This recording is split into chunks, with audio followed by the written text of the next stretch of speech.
Magandang hapon po sa inyong lahat. Today is September 27, 2025. Time check po tayo. 2:00 Gs ng hapon. Ang September 27 is Saturday, araw po ng Sabadong yon. Isa na namang video recording na pag-uusapan na naman natin. Pag-uusapan na naman natin at magbabahagi na naman ako sa inyo ng tungkol sa ang salita ng Diyos. Pero ito ay hindi tungkol sa Ebanghelyo para sa araw na ito. Okay? This is not about the gospel for today na ginagamit sa ating mga katolikong simbahan sa Liturgy of the Word. Okay? Pero ganun pa rin, salita ng Diyos. So, tuloy na po tayo bago tayo magsimula. Samahan niyo po ako muli sa ating panimulang panalangin sa ngalan ng Ama, ng Anak, ng Espiritu Santo. Amen. Come, Holy Spirit, fill the hearts of thy faithful, and enkindle in us the fire of thy love. Send forth your Spirit, and they shall be created, and you shall renew the face of the earth.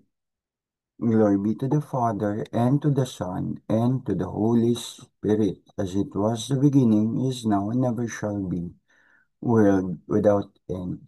Amen. Most Sacred Heart of Jesus, have mercy on us. Immaculate Heart of Mary, and pray for us. Amen. So, simulan na po tayo. Ano ang ating pag-uusapan? Ating pag-uusapan ay hindi ang Ebanghelyo para sa araw na ito. Ang ating pong pag-uusapan today, September 27, 2025, Saturday, is about yung tagpo, the betrayal of Christ our Lord. Okay, the betrayal of Christ our Lord. That is what we are going to talk about. Uh, this betrayal, this betrayal can be found in the synoptic gospels of Matthew, Mark, Luke, and even John. To be specific, in Matthew chapter 26, verse 48 to 50, and in Mark chapter 14, verse 44 to 45, and in Luke chapter 22, verse 47 to 48, and in John, as I have said it, even in the Gospel according to John, from the Gospel of John, according to St. John, this also recounts the arrest of Jesus as part of the betrayal. Okay?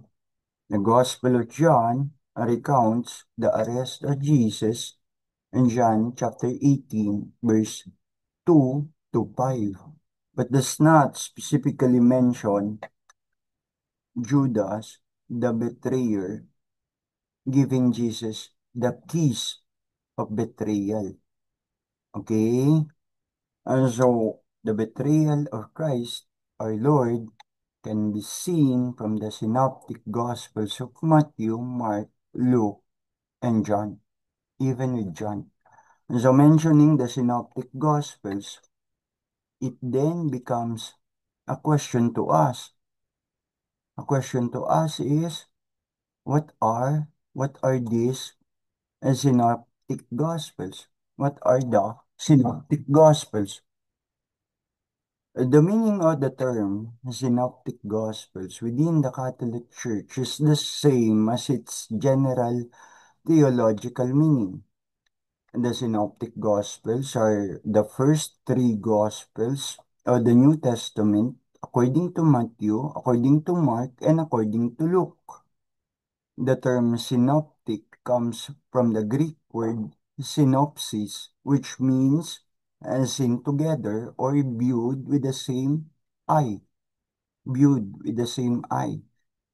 And they are called synoptic because they shared view They present the life, ministry, the passion, death, and resurrection of our Lord Jesus Christ in a very similar sequence and structure, especially concerning the events in Galilee.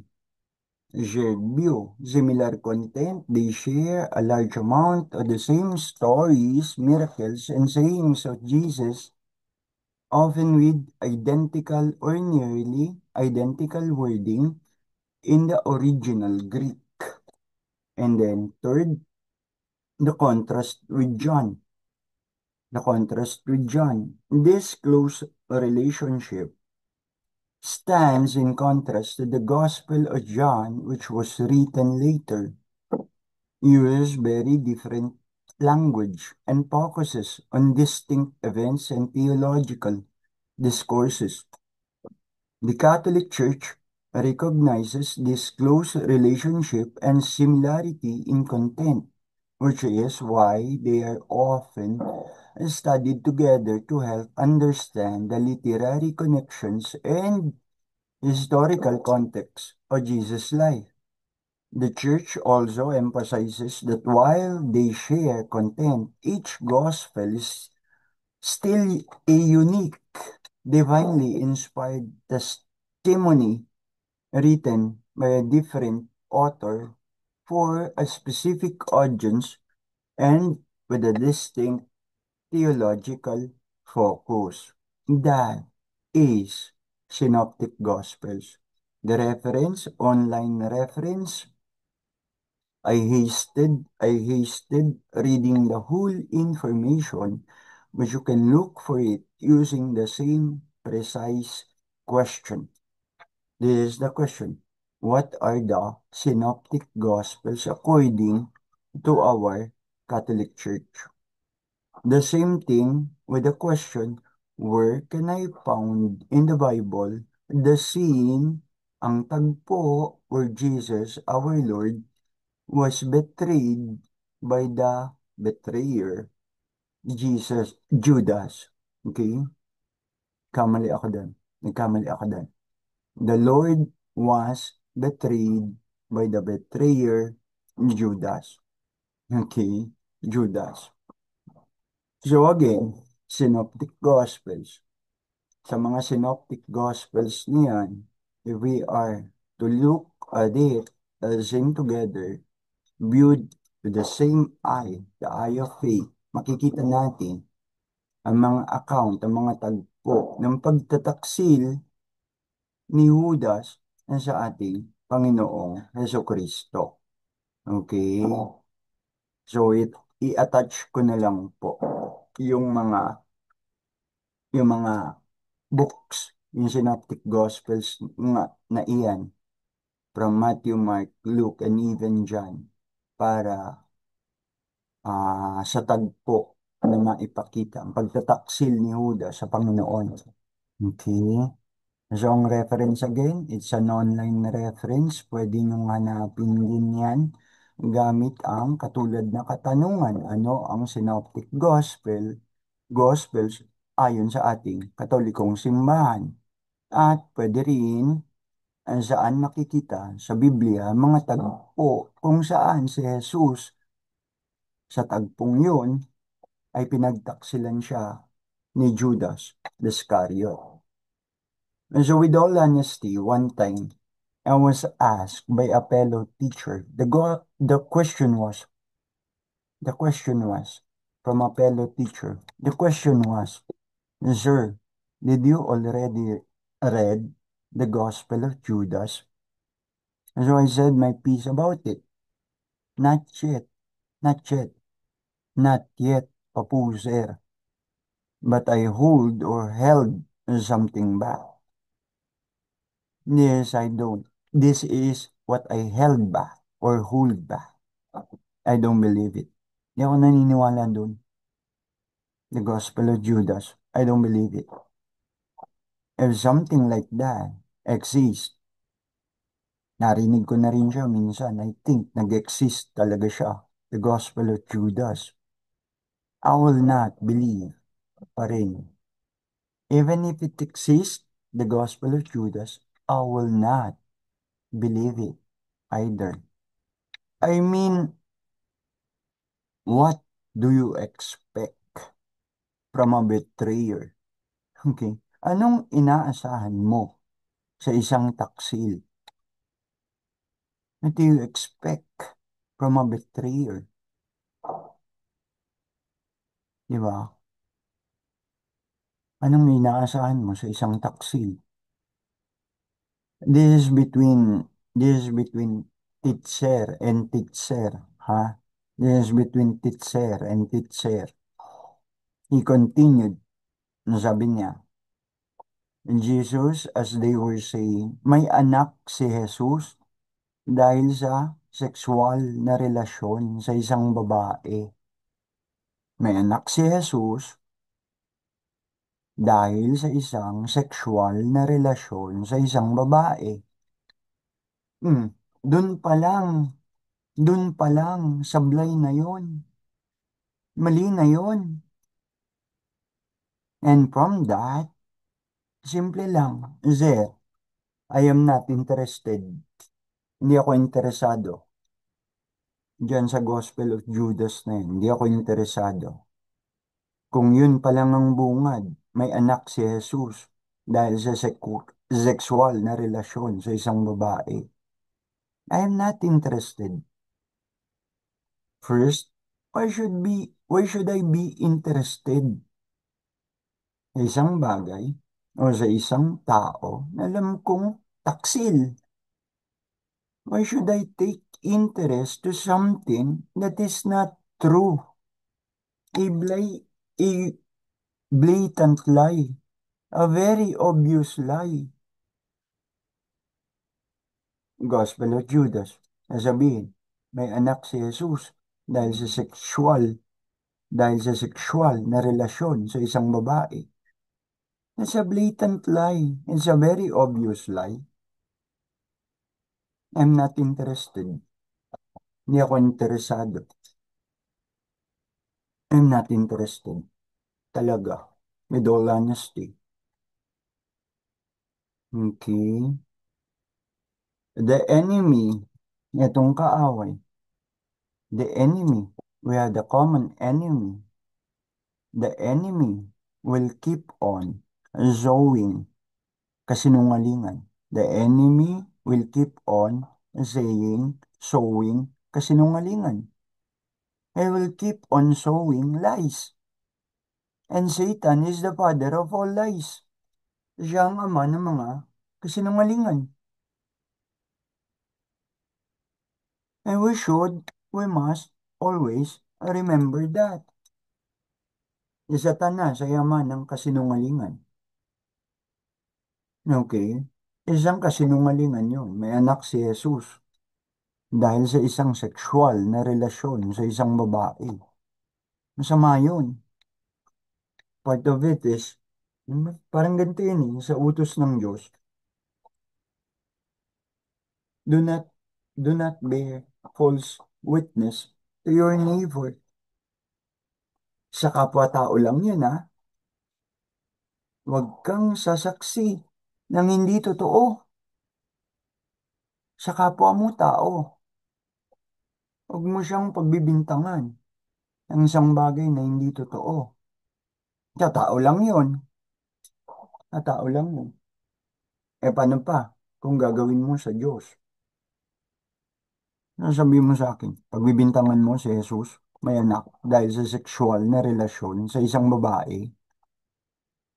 That's an obvious lie. Parang sumasaksi ka sa isang bagay na hindi katotohanan. Nagkakasala ka sa Diyos.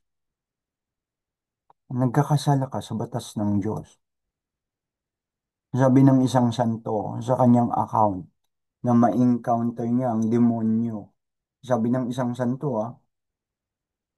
nang ma-encounter niya ang demonyo, sabi niya, kilala kita. Kilala kita. Alam ko ang iyong mga kasinungalingan.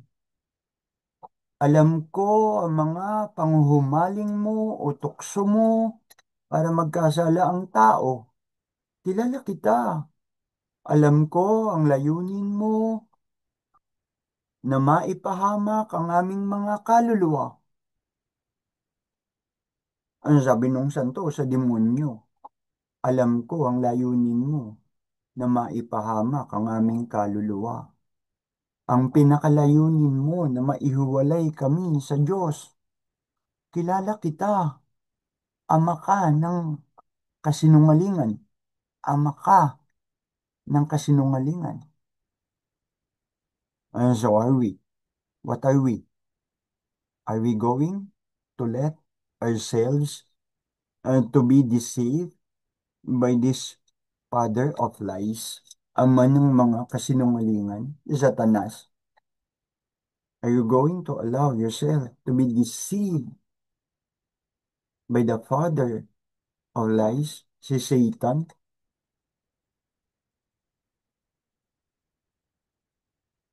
Kung ikaw, papayagan mo yan, kahit alam mo ng obvious na hindi totoo, isang kasinungalingan, tatanggapin mo, i-entertain mo yan, wag na. Nasabi ni Father Jerry, sa isang tukso, kahit ang kasinungaling, tinutokso kang magsinungaling, it is better for you na maging duwag. Tumakbo ka na, tukso ng kasalanan. It is better for you na maging duwag. Takbo na. Kasi ang tukso na yan, matalino talaga, gumawa niyan. Nandyan na yan, si Satanas na yan. Simulat sa pool, mula likhain ng mundo, hanggang sa kasalukuyan, nandyan na yan. And again, experience is the best teacher. Marami na yung karanasan sa kanyang mga pananagumpay upang tuksuhin ng tao na magkasala, upang ang kanyang kaluluwa mapahamak. Ang sabi pa nung santo, ikaw, kilala kita, ikaw ang ama ng mga kasinungalingan. Pero inuutusan kita, Satanas, go to Jesus and be judged by Him. Pumunta ka dun sa paanan ni Jesus upang doon hatulan ka niya. Si Jesus ang hahatol sa iyo at inuutusan kita sa kanyang pangalan. This I do in the name of my King, Jesus and Savior, Jesus Christ. Now you see, kahit itong evil spirits, kahit itong demonyo, may kapangyarihan tayong utusan siya sa pangalan ng ating Panginoong Jesucristo.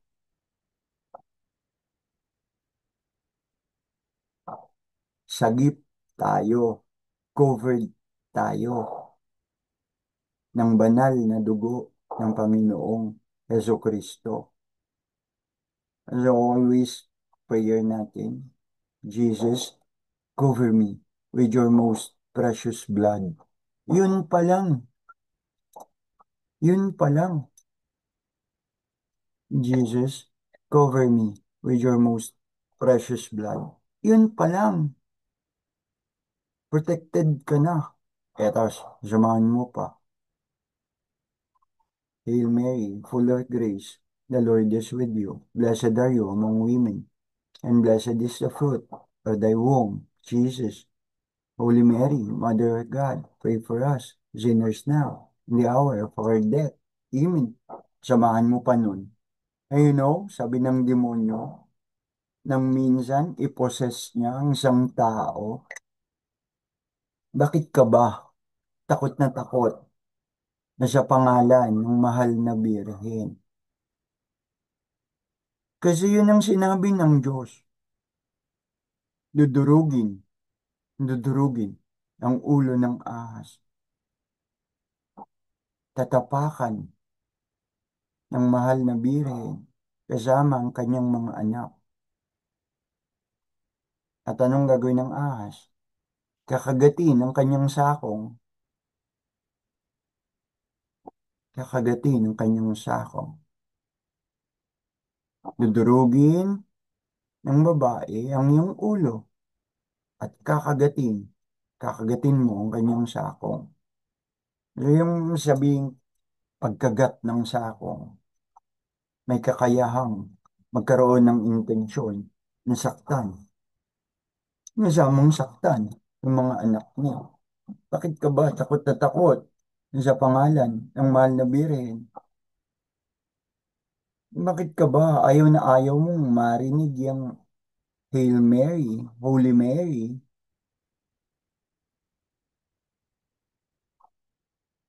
Kasi si Maria, this poor Jewish little young girl, the lowly Jewish poor girl, obedient si Mama Mary, siya yun talagang, siya yun talagang sinasabi ng Diyos, dudurog sa ulo ng ahas at ang ahas kakagat sa kanyang sakong. At kasama sa sinabi yan ng Diyos, ang mga supling niya, ang mga supling o mga alagad mo, ahas, ang matandang ahas, ang demonyo, ang dragon, si Satanas, at ang kanyang mga cohorts. Tapos, ang mga supling ng mahal na ina ni Mama Mary. Okay na. So ngayon, betrayal of Jesus by the betrayer Judas. Sa tagpong yan, nagkaroon ng isang signal na kung sino man ang aking hahalikan, siya na yun, si Jesus yun, dakin nyo na. Yun ang signal. Si Judas, hahalikan niya si Jesus.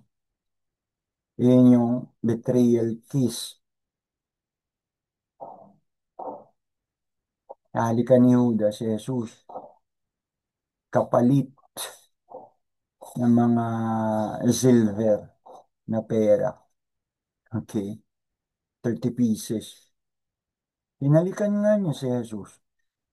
At nung hinalikan niya si Jesus, dinakip na si Jesus. Eh sa betrayal kiss, yung signal, yan yung taong yan. Okay. And so, yun yung nangyari. Yun yung tagpo na sinabi ko dun sa una. Tagpo na laman ng mga synoptic gospel. The betrayal kiss of Judas. Ang tagpo ng pagtataksil ni Judas kay Jesus. Ngayon, tignan nyo to ha. Tignan nyo to. Sa liturgy of the word, sa misa, babasahin ni Padre yung ordo o yung Biblia. Bago niya ang basahin, magkukrus, magkukrus sa noo, magkukrus siya sa noo, magkukrus siya sa bibig, at magkukrus siya sa dibdib. Ganun din ang ginagawa natin. If put the sign of the cross sa ating forehead, sa ating lips, and sa ating dibdib. We are not going to talk about what are the significance of those crossing your forehead, your lips, and your chest. Alam niyo na yan kung Katoliko kayo. Alam niyo na po yan. Ano ibig sabihin ng pag-cruise sa noo, pag-cruise sa bibig, at pag-cruise sa dibdib kung Katoliko po kayo. My first love is actually to take up law. I want to become a lawyer. I want to become a lawyer. But my father, my biological father, told me, masyadong matagal. Masyadong matagal yung law. Masyadong matagal yung law. Huwag ka nang mag-law. Okay? Matagal, magastos, huwag kang mag-law. And then, matagal daw, magastos, huwag ka nang mag-law. And then, dumating yung point, ang sabi ko sa tatay at nanay ko, ang sabi ko sa tatay at nanay ko, gusto ko magpare. I wanted to become a priest. Nung una, sabi ko, I want to take up law. My father resisted. My father expressed his resistance against it. Masyado matagal at magastos. Huwag kang mag-law. Tapos yung sinabi ko, Tay, gusto ko magpare. Nay, gusto ko magpare. Eh, wala naman sinabi nanay ko. Ang tatay ko, eto ang sabi niya, mahusay, magaling. Sabi niya, mahusay, magaling. Gusto mong magpare, mahusay, magaling. Hindi niya sinabing, magpapari ka. Tagal, sobrang matagal. So, ibig sabihin, hindi siya nag-express ng resistance.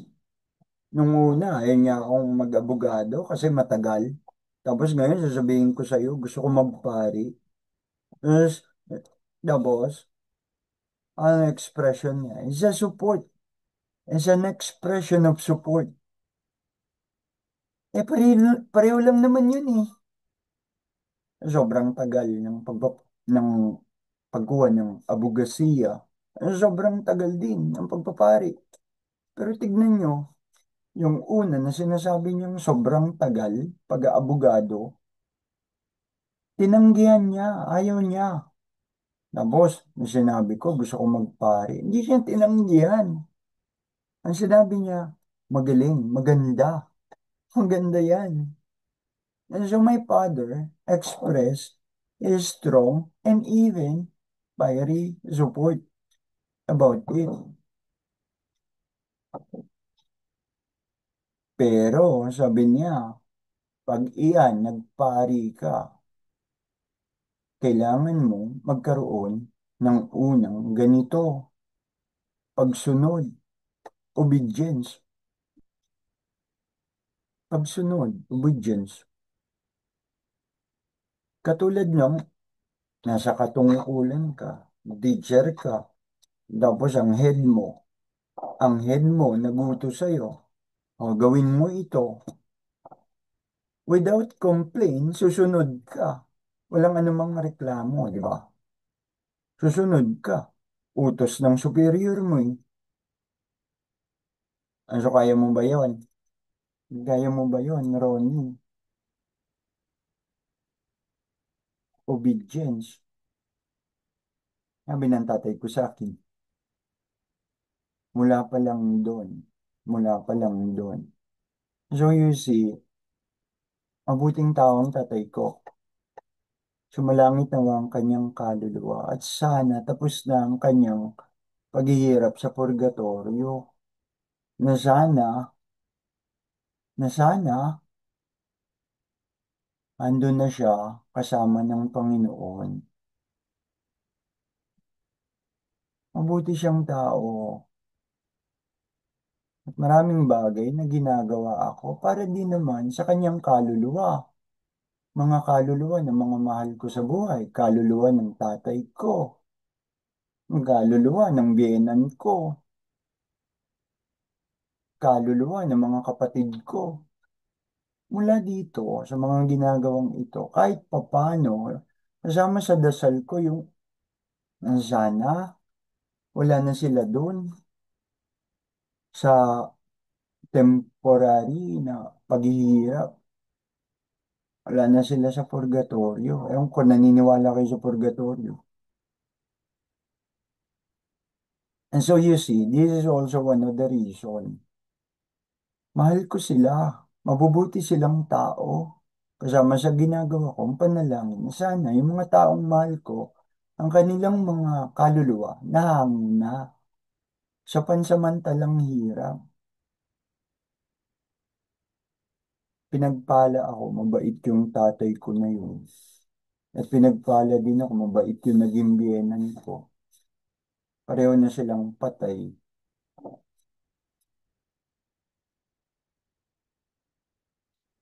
So, pag pagbasa ng pari, bago basahin, magkukrus yung pari sa noo, sa bibig at sa dibdib. Ganon din ang ginagawa natin. At pagkatapos niyang basahin, yung ginagawa niya, nung pari, inahalikan niya yung Biblia, yung binasa niya. O ngayon, relate to it, yung halik ni Judas, tsaka yung halik ng pari. Nasabihin ba natin, pareho yon? Kasi may mga taong ganun. Look, tignan mo siya, oh, hinahalikan yung Biblia. Para siyang si Judas. Hinahalikan ng pari yung Biblia. Para siyang si Judas. Eh di ba? The Word made flesh. Nagkatawang tao ang banal na salita. Si Jesus. So yung banal na salita, si Jesus, hahalikan ng pari. Ano yun? Halik ba yun ng pagtataksil? No! Magiging halik lang yun, yung pagtataksil. Kung pagkatapos niyang halikan, sasabihin niya, ang Diyos, si Jesus, ang Holy Spirit, ang Triune God, hindi sila totoo. Sila'y kasinungalingan, isang katang-isip. Ayun, ayun ang halikudas. Yun ang halikudas. Pagkatapos mo, basahin ng Biblia, halikan mo. Pagkatapos, magsasalita ka against it na sinasabi noon. Yun ang pagtataksil. Yun ang betrayal of Christ. Halikudas. Pero, paghalik mo dyan at ang sinasabi mo ay naayon doon na nakasulat doon as the Word of God, hindi yan halik ng pagtataksil. Halik yun ng pag-ibig.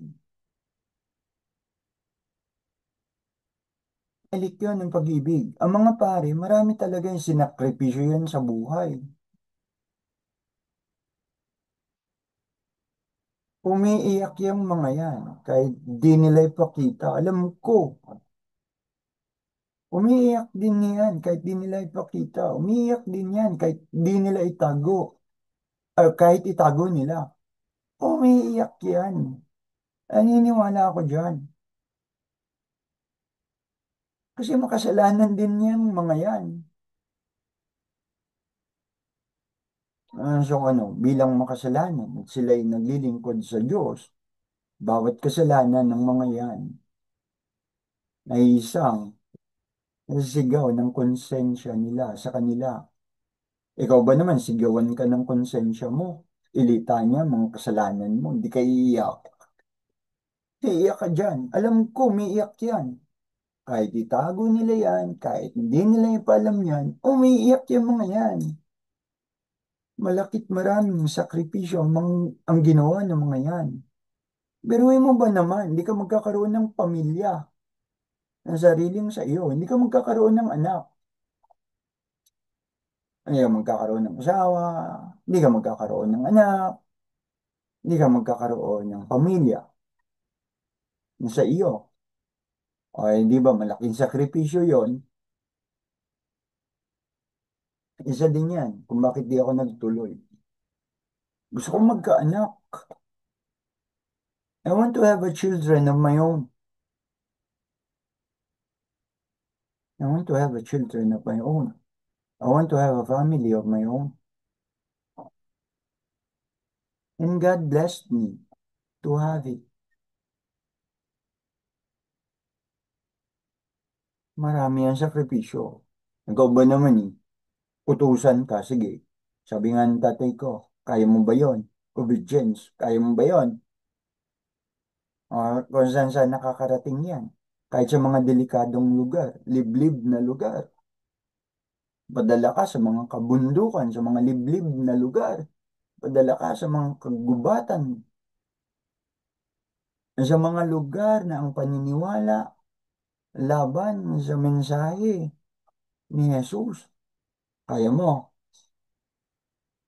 kaya mo. Can you be obedient to that? Kaya mo. Mahirap. Ang tatlo ang vows. Sumpa nila. The vows of poverty. Mamuhay ng simple at payak na pamumuhay. Vows of poverty. Kung sa akin i-apply yun, okay lang. Eh, mahirap naman talaga kami. Hanggang ngayon, mahirap naman ang buhay. Hindi pa rin naman kami mayaman eh. So, yung bawas sa poverty, shoot pa. Yung bawas sa chastity, mahirap din yun. To live your life in purity, ang mamuhay ka na may kalinisan. Mahirap yun. Mahirap talaga yun. Nakaputi sila. Nakaputi sila. Naka-all white. Nakaputi. Ano ibig sabihin nun? Nakaputi. Pinaalala sa kanila to live their life in purity, ang mamuhay ng may kalinisan, lumaws poverty, lumaws chastity, to live your life ng may kalinisan, and the vows of obedience. Yung vows of obedience, kahit yan man lang, ma-shoot natin, makuha natin. If our superior told us, do this, do it without complaint. Di pwedeng, ah, walisan mo nga, walisan mo nga ang patio ng simbahan. Walisan mo nga ang patio ng simbahan. Lampasuhin mo nga ang sahig ng simbahan. Punasan mo nga ang mga alikabok ng mga sacred image. Simpleng bagay, nagre-reklamo ka, hindi mo masunod eh. Hindi ka maging obedient eh. Magwalis, maglampaso ng sahig, maglaba ng basahan. Paano kung kasama yun sa utos? Magugas ng plato. Yung nga lang bagay niya, hindi mo masunod eh. Sabi ng tatay ko sa akin kaya mo ba yon? Obedience. Kaya mo ba yon? Kung sabihin sa'yo, punta ka ng Mindanao and you preach Jesus. Kaya mo ba yon? Isang kwento. Nagmimisa yung pari at nandun sa may mga tao sa misa. Ano nangyari? Terrible. Terrible. Terrible. Tinaniman ng explosive yung simbahan. Sumabog yung Sumabog yung explosive. Tapos may isang Jesuit, brother, hindi siya pare ah. Ang utos sa kanya, magturo sa mga bata ng katesismo. Hindi yun pare, brother yun. Magturo sa mga bata ng katesismo. Nasa lugar sila kung saan nila, hindi nila tanggap si Jesus. Tapos ang utos sa kanya, turuan ng mga bata ng katesismo tungkol kay Jesus, sa mensahe ni Jesus. Ano nangyari? Pinagisan sila ng Granada. At anong ginawa ng brother? Nung inagisan sila ng Granada, dinapaan niya yung Granada. O sumabog yung Granada. Patay siya. Pero nasave yung mga bata. Kaya mo ba yun? Sige nga, kaya mo ba yun? Bigyan ka ng utos. Bigyan ka ng instruksyon. Kaya mo ba yun? Magko-complain ka, magrereklamo ka, magsusungit ka, magagalit ka, mayirita ka. Ganun ba ang tama doon? Kung anong binigay sa'yo, be joyful.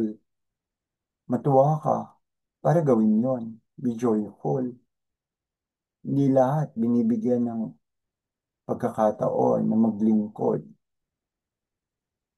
So kung bibigyan ka ng pagkakataon maglingkod, the opportunity to serve God, take that opportunity.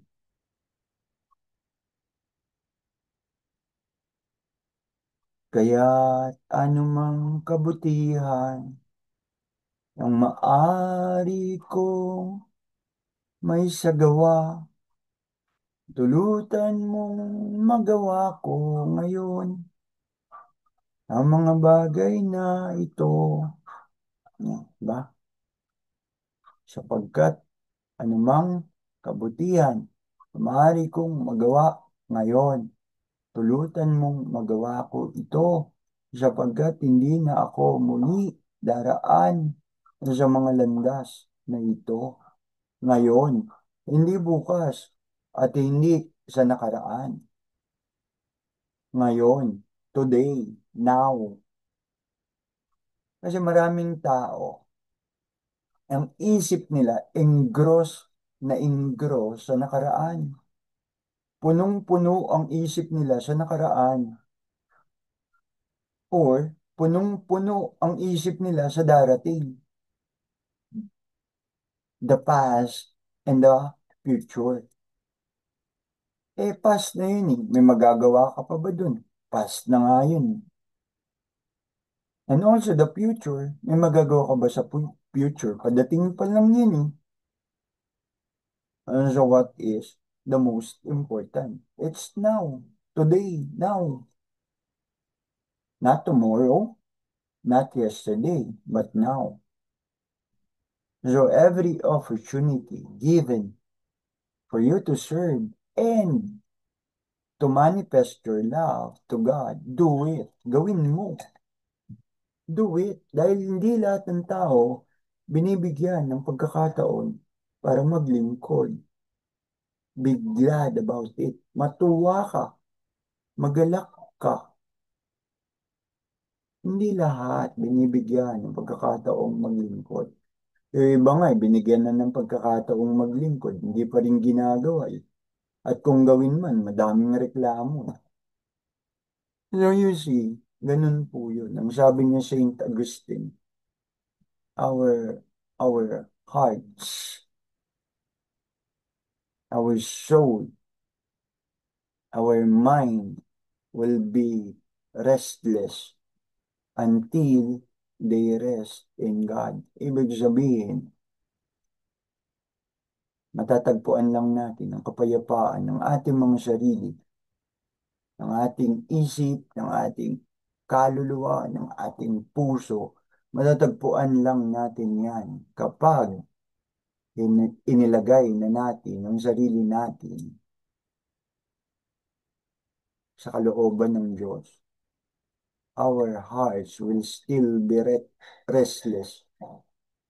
Our minds will still be restless.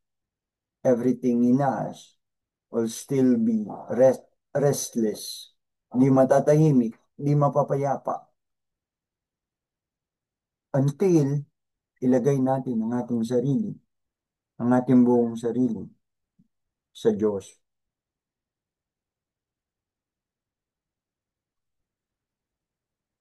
My heart rejoices in my heart rejoices in God, my Savior. Kasi may sabi nun, ang puso ko'y naga, nag, nagagalak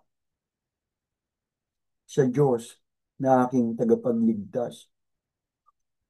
Ang aking kaluluwa'y nagagalak sa Diyos na aking tagapagligtas. Sino may sabi nun?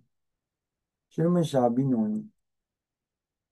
My heart rejoices in God, my Savior. Sino may sabi nun?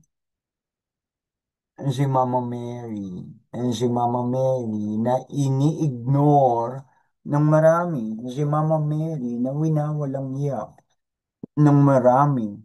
Si Mama Mary na ginamit na instrumento ng Diyos para subaybayan at ipanganak ang Panginoong Kristo. Pero siya laging winawalang hiya, madalas winawalang hiya ng marami. Kung hindi sa kanyang obedience, pagsunod, babalik tayo sa obedience. Kung hindi siya naging masunurin, at tingin nyo mangyayari yan? Yes, mangyayari yan. E sa paanong paraan pa? Di maghanap uli ng bagong instrumento ang Diyos. Pero hindi na kinailangan. Kasi pag sabi sa kanya, ang sabi niya, mangyari sa akin ayon sa kalooban ng Diyos. Let it be done according to thy word. According to thy word. According to the word of God. Humble enough with full humility, I will obey. Sabi ni Mama. Sabi ni Mama, with humble heart, with full humility, I will obey. Let it be done to me according to thy word.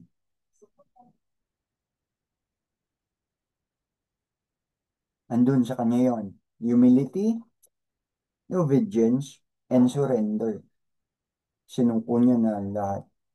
Bahala ka na po, Panginoon. Bahala ka na po. Sabi mo, utos mo, I will obey. Let it be done to me according to thy word. So, dyan na po natin tapusin. Magandang hapon po sa inyong lahat. Hanggang sa muli.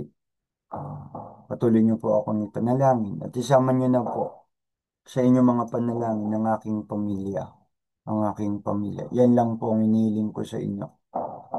Panalangin niyo po ako, ipanalangin niyo po ang pamilya ko.